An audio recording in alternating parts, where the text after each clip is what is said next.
குழந்தைங்களுக்கு school leave விட்டதுலேருந்து ஒரு நாளைக்கு இந்த வீட்டை 50 டைம் போட்டு பெருக்கி எடுக்கிறதா இருக்குதுங்க. அந்த அளவுக்கு குப்பையும் கூலமாக போட்டுகிட்டே இருக்கிறாங்க.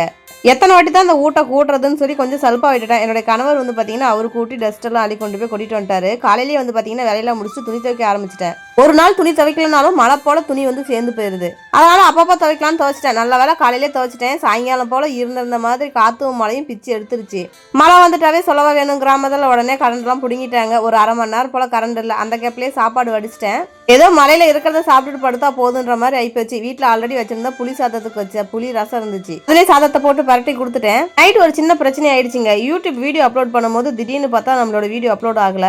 ரொம்ப கஷ்டமா போச்சுங்க. நம்ம யார்கிட்ட கேட்கறதுன்னு தெரியல. யூடியூப்லேயே பார்த்து சர்ச் பண்ணி நைட்டு வந்து ரெடி பண்றதுக்கே ஒரு 12 மணி போல ஆயிடுச்சு. நமக்கும் கொஞ்சம் இங்கிலீஷ் நாலேஜ் கொஞ்சம் கம்மி தாங்க. யார்ட்டையும் கேட்டு தெரிஞ்சுக்கிற அளவுக்கு நமக்கு யாரும் இல்லை. இப்பதான் நல்லா படிச்சிருக்கலாமோன்னு தோணுது.